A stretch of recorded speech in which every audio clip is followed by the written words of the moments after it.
എല്ലാവർക്കും ചാച്ചു ഫിഷർമാൻ്റെ യൂട്യൂബ് ചാനലിലേക്ക് സ്വാഗതം. മച്ചന്മാരെ, ഞാനിന്നുള്ളത് നമ്മളെ പുതിയങ്ങാടി റെയിൽവേ പാലത്തിൻ്റെ മുകളിലാണ് കേട്ടോ. നല്ല സ്പോട്ടാണ് ഫിഷിങ്ങിൻ്റെ. നല്ല കാട്ടക്കൂരിയും ചെമ്പല്ലിയൊക്കെ കിട്ടുന്ന സ്ഥലമാണ്. ഒക്കെ നമ്മളിന്ന് ഇവിടെയാണ് വന്നിട്ടുള്ളത്. അപ്പോൾ വീഡിയോ ആദ്യമായിട്ട് കാണുന്നവരാണെങ്കിൽ നമ്മൾ ചാനൽ സബ്സ്ക്രൈബ് ചെയ്തിട്ട് സപ്പോർട്ട് ചെയ്യണേ. നമ്മൾ തുടങ്ങിയതേ ഉള്ളൂ. ചാനൽ തുടങ്ങിയിട്ട് കുറേ ആയി. ഓക്കെ, ഇതാ എന്നിട്ട് ഇവിടുത്തെ വ്യൂ. ഇങ്ങനെ ഇഷ്ടപ്പെട്ട ലൈക്ക് പറ. അപ്പം നമുക്ക് ഇവിടെ നിന്ന് കാസ്റ്റ് ചെയ്ത് നോക്കാം. നമ്മൾ സീമാൻ്റെ തീഞ്ചി ഷാഡിട്ട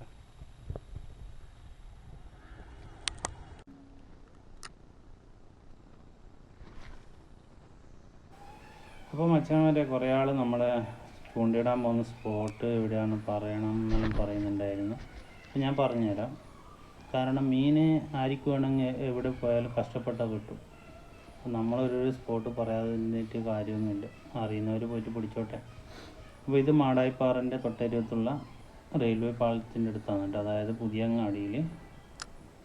അപ്പോൾ ആ കാണുന്ന ഹൈവേൻ്റെ പാലമാണ്, നമ്മൾ നിൽക്കുന്ന റെയിൽവേ പാലമാണ്. ഓക്കെ. അപ്പോൾ മച്ചാന്മാരെ, നമ്മൾ ഇവിടെ ചൂണ്ടിടാൻ വരുമ്പോൾ നമ്മൾ കൂടുതലും ബെയ്റ്റ് ഫിഷിങ്ങിന് വേണ്ടിയിട്ട് വരിക. കാരണം ഇവിടെ ഷാഡിനും ലൂറിനൊക്കെ മീൻ അടിക്കൽ കുറവാണ്. ഞാനും കുറച്ച് നമ്മളെ സുഹൃത്ത് ഉണ്ടായിരുന്നു, അപ്പുറം അവനും കുറേ കാസ്റ്റ് ചെയ്തു. കാര്യമായിട്ടൊരു മീനും കിട്ടിയിട്ടില്ലായിരുന്നു. പക്ഷേങ്കിൽ നമ്മളെ മത്തി അല്ലെങ്കിൽ ചെമ്മീൻ, അതല്ലെങ്കിൽ അയില, ഇങ്ങനെയുള്ള ബൈറ്റായിട്ട് ഇട്ടിട്ട് ചൂണ്ടിയിടുന്നതിൽ ലൈവ് ചെമ്മീൻ ബൈറ്റ് ചൂണ്ടിയിടുന്നവർക്ക് ഒരാൾ പിടിക്കുന്നുണ്ടായിരുന്നു. അത് മാത്രമല്ല, നമ്മൾ ഈ സ്ഥലത്ത് വരുമ്പോൾ എപ്പോഴും ചെയ്ത സമയത്ത് വരാം. അപ്പോൾ നമ്മളെ പാലത്തിൻ്റെ ഏറ്റവും സുരക്ഷിതമായി തന്നെ നോക്കണം. കാരണം അപകടം ഏത് വഴിക്ക് വരുന്നതെന്ന് പറയാൻ പറ്റില്ല. ഓക്കെ. ഇതിൻ്റെ ഇടയ്ക്ക് നമുക്ക് ഇടയ്ക്കിടയ്ക്ക് ഒരു സ്ട്രൈക്ക് കിട്ടുന്നുണ്ട്. കാരണം ചെറിയ വറ്റയാണ്, അതുകൊണ്ടാണ് കുടുങ്ങാത്തത്. ഓക്കെ. അങ്ങനെ ഞാനും നമ്മളെ അനിയൻ്റെ കൂടെ പാലത്തിൻ്റെ അടിയിലേക്ക് പോയി. പാലത്തിൻ്റെ അടിയിലാകുമ്പോൾ കുറേ വെയിൽ കൊള്ളണ്ട, നല്ല തണലാണ് കേട്ടോ. പക്ഷെ ഞാനിങ്ങനെ ഇരുന്ന് പോസ്റ്റായതല്ലാണ്ട് എനിക്ക് മീനൊന്നും കിട്ടിയിട്ടില്ല. പക്ഷെ നല്ല വ്യൂ ആയതുകൊണ്ട് അതൊക്കെ കണ്ട് ആസ്വദിച്ചങ്ങനെ ഇരുന്നു. ഇവിടെ ഇന്ന് ബൈറ്റായിട്ട് ഫിഷിങ് ചെയ്ത ഇവർക്ക് ഏറ്റവും കൂടുതൽ അടിച്ചത് നമ്മളെ തുന്ത മീനാണ്. അതിൻ്റെ ഒരു അടങ്ങേറ് തന്നെയായിരുന്നു. ഒരു 10-30ഓളം തുന്തമീൻ മാത്രം നമുക്ക് ചൂണ്ടൊക്കെ കിട്ടിയിട്ടുണ്ടായിരുന്നു. ഏകദേശം കുറേയെല്ലാം അവർ വെള്ളത്തിൽ കളഞ്ഞു, കുറേയെല്ലാം കരക്കന്നെ ഇട്ട് ദേഷ്യം പിടിച്ചിട്ട്. കാരണം അതിൻ്റെ ഒരു ശല്യം തന്നെയായിരുന്നു. നല്ല ഒഴുക്കും ഈ സമയത്ത്, നമ്മൾ പോയ സമയത്ത് നല്ലൊരു ഒഴുക്കും കൂടിയായിരുന്നു അവിടെ.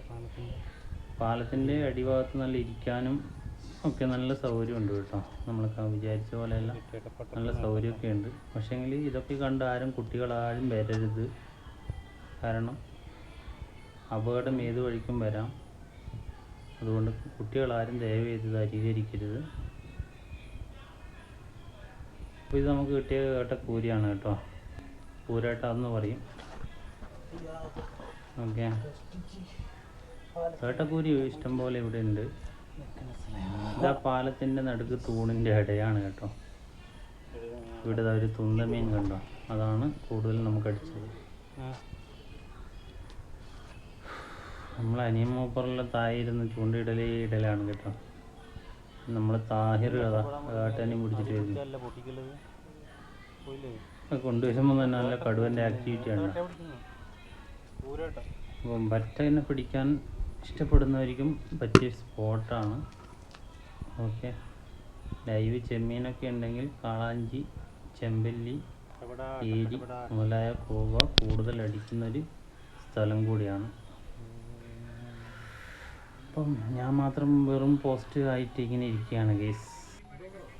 അപ്പോൾ മച്ചാന്മാരെ, നമ്മൾ ഏകദേശം നമ്മൾ ഈ സ്പോട്ടിൽ നിന്ന് നമ്മൾ വിട പറയുകയാണ്.